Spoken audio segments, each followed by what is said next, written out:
got some blue sky there, we've got some thunder going on over that way, and yeah, I like a bit of thunder.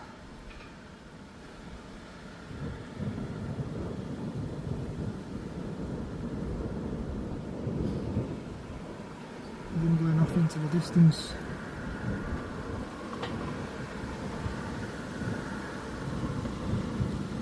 Right, so today I'm experimenting with power packs on board various locos. We're upgrading various locos, so today I've got the Posty TGV, which I'm working on at the moment, and I uploaded my own video from 10 years ago. Can't believe it's that long ago. To show me how to open up the locomotive and do various other things, and just to see the history of the actual train, of what, because this has been modified quite a few times, so that came in handy. So I've installed a Trainomatic power bank. There you can see it, and it's 3 cables, red, white and black. The black is earth, white is charge, and red is the power.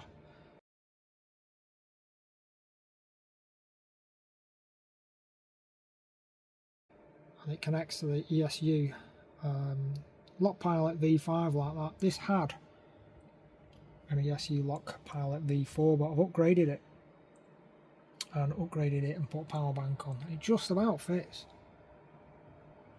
And to change all the settings on it, you need to enable auxiliary number 9 or auxiliary number 7, depending on what sort of chip you've got. On this chip, it's a Lock Pilot V5, so it's auxiliary 9. So you change auxiliary 9, 339, CV339 equals 31. That'll enable the power bank. Then to change the delay time settings on it, it's CV113. The standard value of that would be 50, and then you can do a maximum of 255 to use the maximum power backup.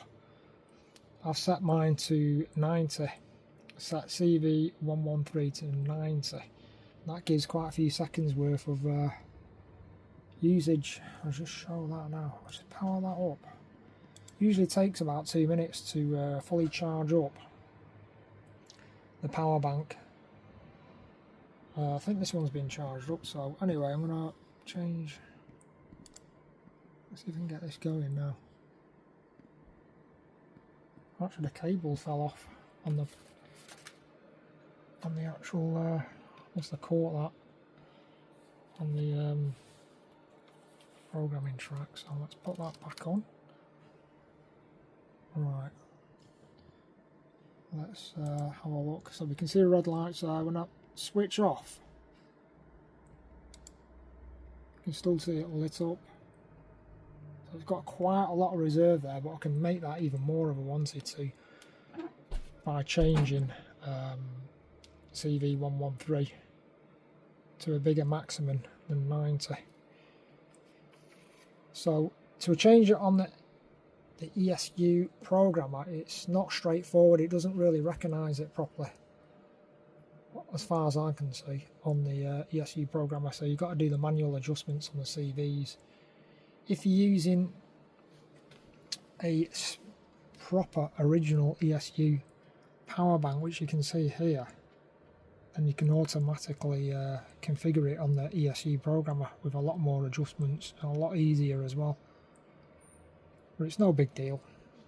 And you can see the size comparison between a Trainomatic one. It's got a much longer circuitry board, and then the ESU Compact Mini is a lot smaller.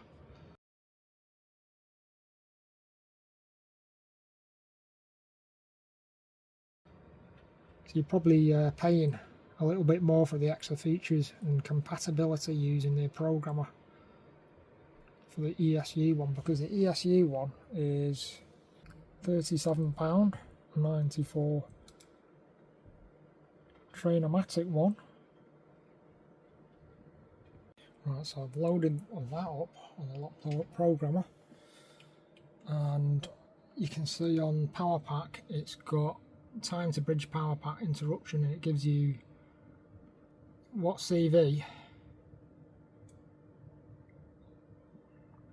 and what that equates to in seconds. Maximum is 8.36 seconds, and where I normally have it set to is about 90, which is nearly 3 seconds. So you go to power, driver's cab, turn on the actual loco. Yeah, if I press stop,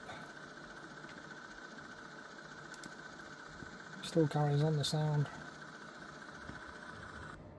Eventually it stops after about 3 seconds. But it's a lot easier to control on the lock programming software if you've got an original ESU power pack. But at the end of the day, the Trainer-matic one is a very good value for money. Slightly bigger. Depends what you want and what space you've got, but I do recommend these. They're pretty good for the money. Right, so the body's back on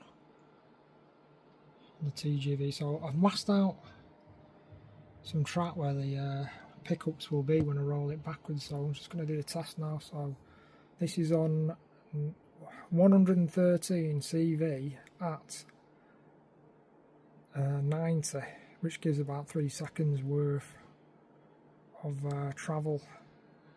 So it's going to go back now, and when it goes over the tape, let's see what happens. 1, 2, 3, just about gets over it. So that simulates some dirty track there. So that's working perfectly. Right, so people will probably say, well, why use expensive power packs when you can use cheap capacitors like these ones? Various different sizes. You can add them to the ESU decoders, not a problem.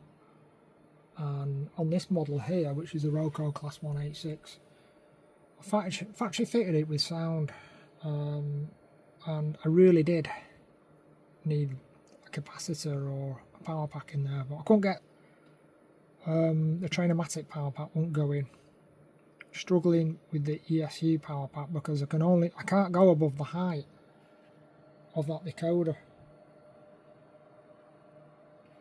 If I do, then this particular body will not go on because of the way it's made on the inside.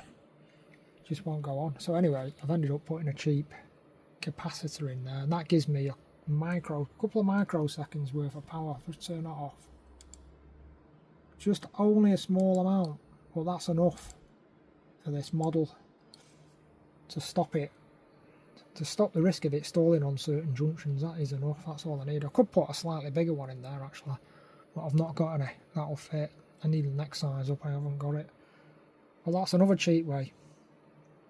Very cheap way of doing stuff as well. But you got to remember, if you put a capacitor in on certain models, you cannot program the sound, reprogram the sound, and sometimes you can run into programming difficulties when you're using a capacitor on certain models. Not all of them, but yeah, to get around that you've got to take the chip out and put it on a programmer like this one here. This is my programmer.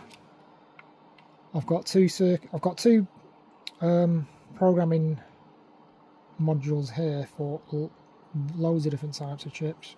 These two cover virtually every chip that's on the market.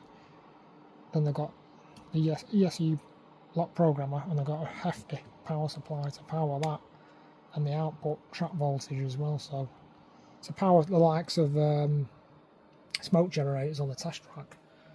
But anyway, so yeah, that's it.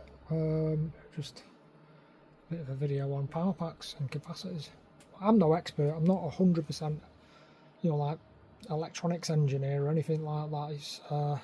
This is from a novice point of view, because I'm just a general novice modeler. Anyway, thanks again for watching.